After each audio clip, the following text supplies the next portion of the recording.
I flip the mindset for people of, it's selfish not to step into who you're made to be. Mm. It's really selfish to keep the brilliance God put in you just for yourself. What's going on, pursuers? Welcome back to the Pursuit of Calling podcast, the podcast that helps you grow into who God has created you to become. Today, I'm joined with Michelle Croyle, a licensed professional counselor and EMDR certified trauma therapist based here in the Pittsburgh area. She works primarily with Christian women navigating anxiety, trauma, grief, and deep emotional wounds, helping them process what's beneath the surface and move toward real healing. Her work focuses on how past experiences shape the beliefs we carry about ourselves and how those beliefs can quietly hold us back, stepping into the life and calling we feel God leading us toward. Today, we're talking about how those internal patterns form why they feel so real and what it actually looks like to begin healing and moving forward in freedom. So, Michelle, thank you for joining us in this conversation today. And can you introduce yourself and say who you are, what you do, and what got you started in working as a trauma therapist? Yeah, so I'm Michelle Croyle. I am in private practice since 2016.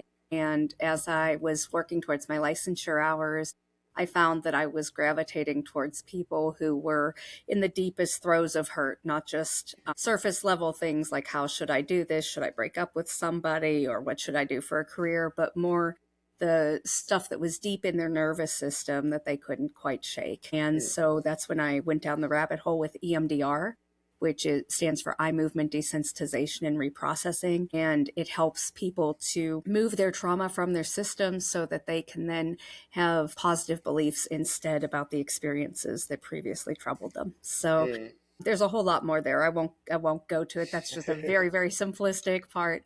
On the personal side, I love Jesus. I love my husband. I love my 3 kids and their people and my 2 dogs and just hanging out. Awesome. You said, so I know that you work mainly with women or purely with women. Well, I do some, I do see some men, but yeah, my specialty is women just because it's sneezy. Right. But obviously what you talk about, like you said, all this stuff is beneficial for men too, even though even on your website, it's talking about women and church and all these things, but everything you talk about, obviously is universal. So at what point did you realize that internal beliefs like fear, doubt, and identity were actually one of those biggest barriers for people stepping into their calling? Yeah, so I realized that as a teenager. I would hear people talk and I'd think, why are they like putting an invisible layer on top of themselves as if they can't get past that, glass ceiling? And that's not just women, that, men too. And it's like, I'll just settle for this life. And so I started kind of questioning why people would settle for less than the best. Like, I just didn't understand it. I remember wishing someone, they were going to work and I said, oh, have fun at work. And they're like, yeah, like I'm going to have fun at work. And I remember being like 16 and thinking, then why are you wasting your life there? If you're not going to have fun, why would you do it? Not that every day of work at every moment is going to be fun, but just, if you're going to pour a lot of your time and your lifeblood into something, why not do something that lights you up? And so I noticed that I didn't like it when people had limiting beliefs or they counted themselves out. And then in college, I didn't realize I was doing the same thing. I had gone to a Christian college and I wanted them to have a certain group on campus that I hoped to join when I got there. And the group didn't exist. And I was like, how can we have a Christian college without this kind of group on it? And I was really bummed because I really wanted to. And my friend said, why don't you start it? And at that moment I went, because I don't do that. That's not in my mindset. We don't start things. We go along with the flow. We're just the not wave makers. And I realized I was putting myself in that box. And I did. I prayed and I took steps, and that group existed for many years on the campus. But that was the first taste as an adult of being able to go further than my mindset would have told me I could. And so I like other people to be able to do that too. No, that's really good. Whenever I think of that, I think of, not to pat myself on the back, but I just think of what the season I'm in right now. As a lot of my listeners know, that I was a mobile app developer and web developer for 8.5 years, and I was in that position where I didn't necessarily hate what I did, but I also wasn't finding it fulfilling. It wasn't something. So like, I was in that moment where I was like, I knew that I was made to do something more than where I was. Yeah. Yeah. I knew there was something. I knew that, and I kind of knew what that thing was too. I think that, and like I thought, and I was, and I just kept going back and forth. It's like, do I make the jump or don't I make the jump? Do I buy a house or do I quit my job? And I obviously I quit my job, but for those who don't know that, there's like that. Like you talked about settling. Yeah. Like you're settling for like people settle for less than their best. People settle for less All than the what God is time. calling them for. Hmm. What so whenever you were seeing some people settle, what were like the patterns you started to notice? A lot of it is the fear based pattern that they might not Hmm. call fear, but basically it is. It's kind of Yeah, the same thing that people do when they're looking for a mate, right? I want to get married or I want somebody. I don't want to be alone. It's like it's so much better to be alone and happy than with somebody that you're going to be miserable with for the rest of your life, yeah. sharing kids with. And they would compromise.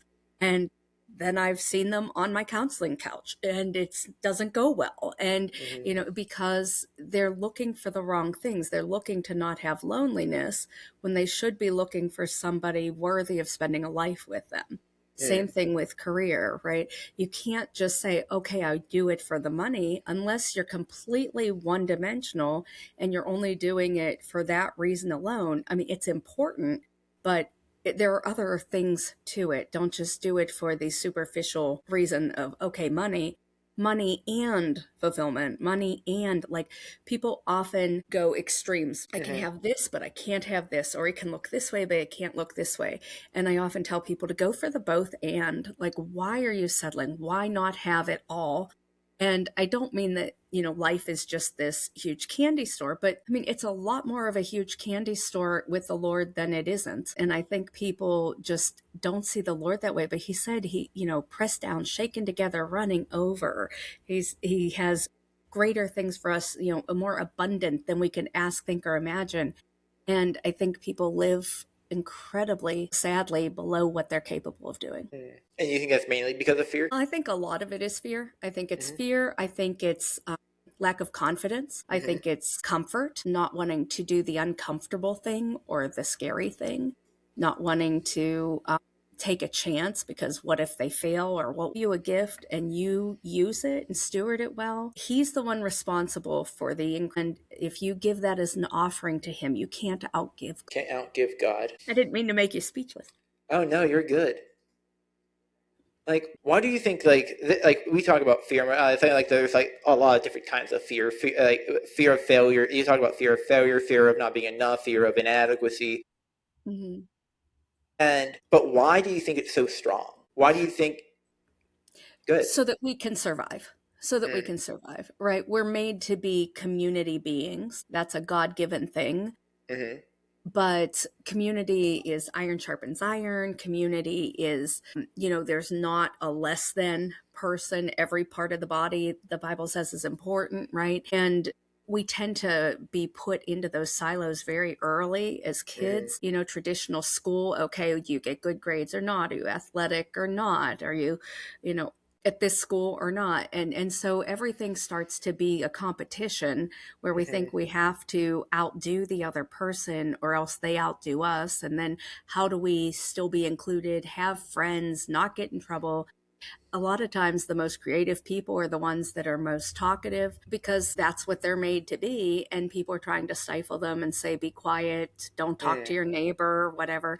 And that's exactly what they should be doing. They have to listen, but they can be encouraged in the way they should go. And that's really what, that scripture about, guide them in the way they should go, and when they're old they won't depart from it. It's a direction, it's a leadership, it's a stewardship that you can do that with kids. But oftentimes we're not raised like that. We're raised to compare, compared to your brother or your sister or the friend next door, or you can't do that, you're not as good as so and so, or who do you think Hmm. you are? All of that junk is put on kids way before they can think for themselves, and then they start to feel like it's set in stone, and it never was what God intended. So then, how can we like start? If this isn't what God intended, how can we start breaking down these beliefs? Like, Yeah. what are the like not just mentally, but like what like practically, what can we be doing? Yeah. Yeah. Well, the first thing is to catch what you're saying to yourself. Mm. So that is mentally, but it's also very practically. Whatever you say in whatever comes out of your mouth, whatever you hear yourself saying, just kind of question it and see, is it good, pure, lovely, or true? Right? Mm, Is it actually telling you the truth, or is it telling you an opinion? Is it telling you something subjective? So if you're thinking something about yourself and it has any of these words in it, should, shouldn't, could, can, can't, always, never, allowed, not allowed, any of those types of things, that's just potential red flags. Doesn't mean it is, but it's something to look for, because if you can find those words, then you can correct them and say something more balanced, something that's like, again, the both and rather than the either or. So I might not be the best at baseball, but I can practice, and there won't be anybody who's going to practice harder than I will. mm, Right? yeah. Then it becomes about what you can do rather than what you can't do. So focus on what you can do rather than what you can't do. Focus Hmm. on what you can control rather than what you can't control. You can't control other people's opinions. You can't control the shoulds that other people have for you. And Hmm. you don't need to. You're unique. So you just decide inside yourself that you're going to be your own uniqueness. And when people own their genius, own what makes you unique. I was always told I was too sensitive. It's like, well, now I get paid for it. So there you go. I was too sensitive and talked too much. There you go. I found the perfect Mm. career. Oh, and then I was also nosy. In Pittsburgh, we say nebby. I'm like, Hmm. yeah, I'm nebby because I want to know the story, because I care about people. And now I get to be nebby, and I get to encourage people, and I get to love on them and help them to heal. And so whatever those things are, even if they were meant for bad, even if someone was putting you down when they said that, Hmm.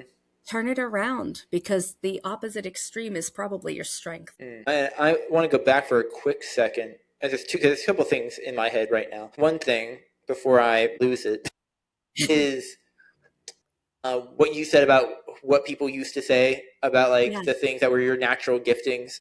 Yeah. I I love my dad. I do.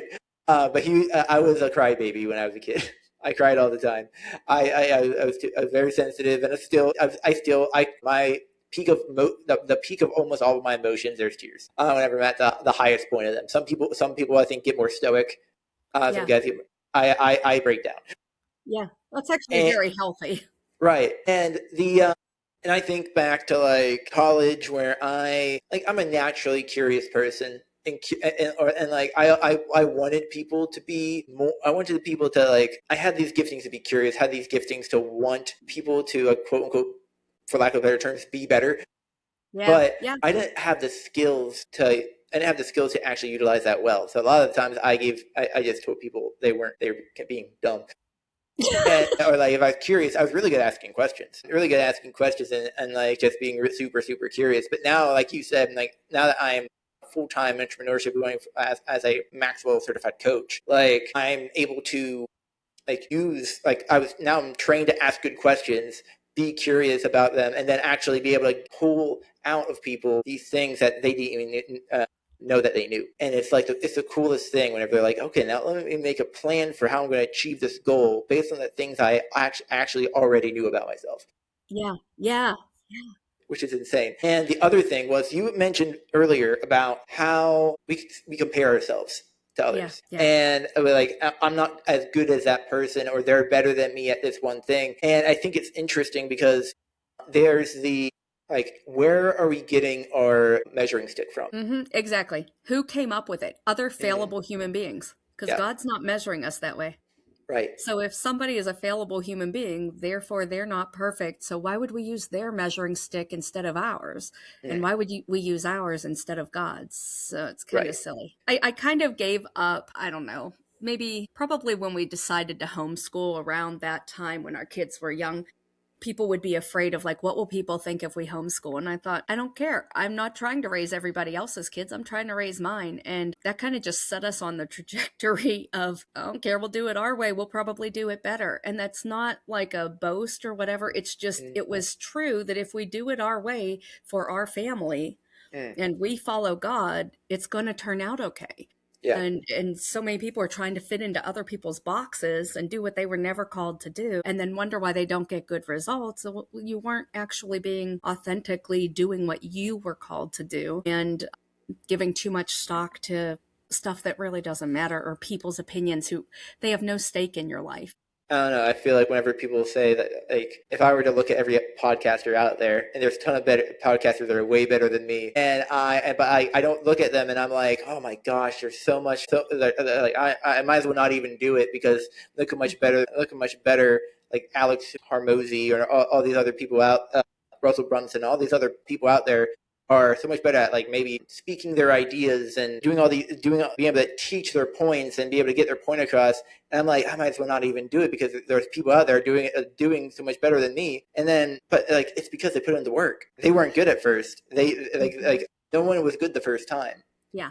Yeah. And And they put in the work, and that still doesn't mean that they have what you have, right? You right. have that unique Thomasness to you. Yes.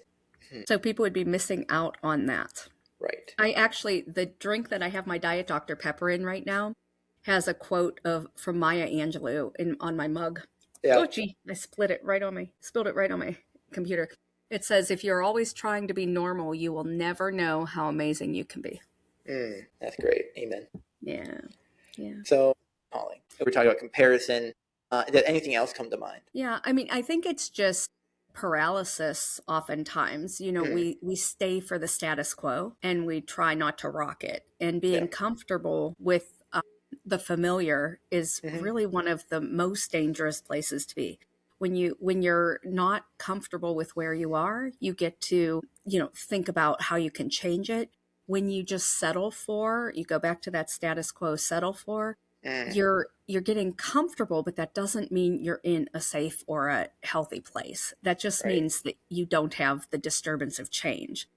People confuse, and this is a really big thing I want people to know, is don't confuse discomfort with bad. Discomfort doesn't feel good. It doesn't mean it's bad. It often means you're growing.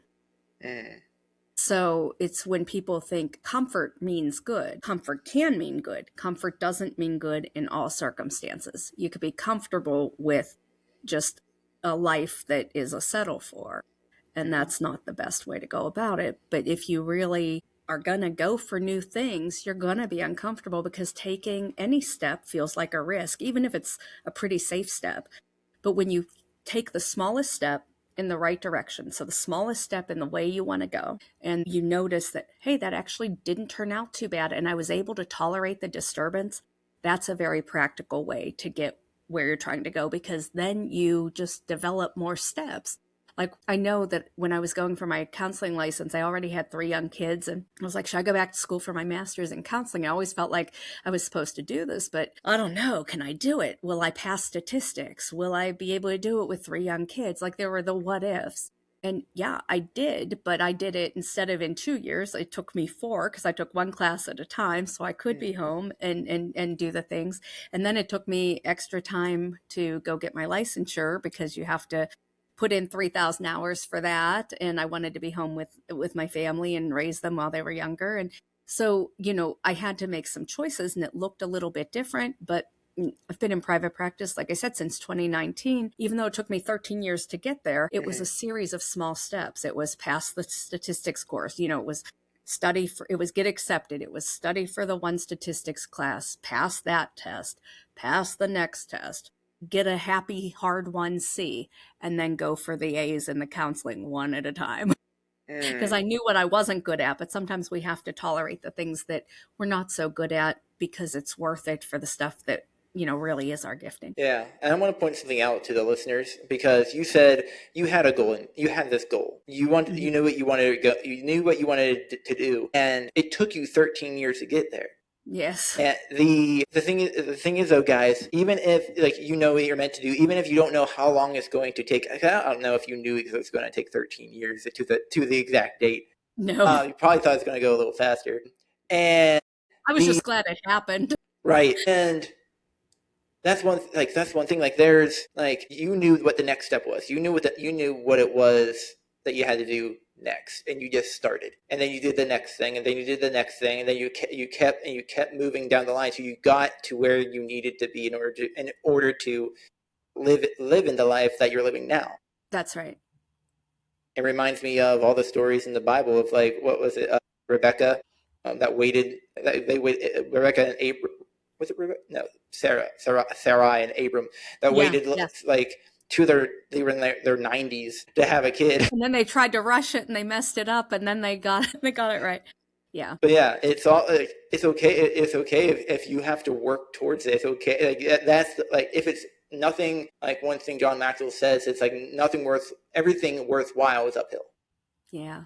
Yeah. And like another thing that you mentioned is that it's okay to go through uncomfortable situations.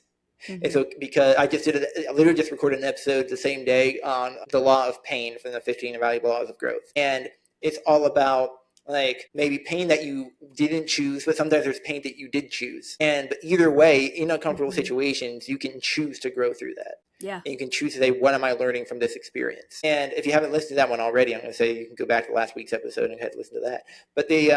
But like it's all about learning from those painful experiences, and like I won't rehash a lot of what I said last week, but yeah, guys, it's okay to be uncomfortable. That's like our bodies or minds want us to stay comfortable because that's where the safe zone is. But like our calling isn't there. Our calling is not in our box. But Michelle, as we start wrapping up, there's a few questions I'd like to ask each guest I have on, and just to help me and my guests expand our horizons a little bit. So what is like one of the top tools or resources that you typically recommend for something working through what we're talking about today?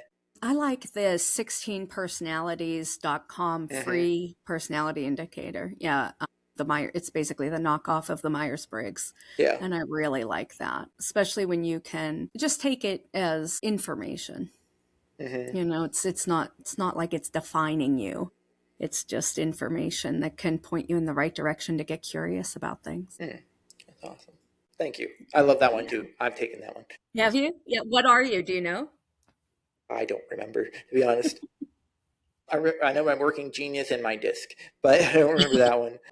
But and then one thing that John Maxwell likes to say is, "Who do you know that I should know?" Who's somebody else that would be on good on the podcast or a good connection for me to have? How can people find more about you? Yeah. Well, you know, if they know of a Christian woman who would like a podcast, or if they are a man who wouldn't mind listening to a podcast focused towards women, but really it's just mental health from a Christian perspective in general. It's Trauma Healing for Christian Women on Apple Podcasts or anywhere that you get your podcast, or emdrpittsburgh.com is where you can find me if you're looking for counseling. Awesome. Well, Michelle, thank you for being with us on this episode of the Pursuit of Calling podcast. Guys, if you enjoyed this episode, you can go and share it with a friend that you believe is going to benefit as well. Don't forget to also like on YouTube, subscribe, give this episode a review and a star rating on Apple Podcasts and on Spotify. It really helps other people find this podcast so that we can reach more people and benefit more lives. You guys, thank you again for listening to this episode. Keep pursuing your calling, do it well, and I'll see you next time.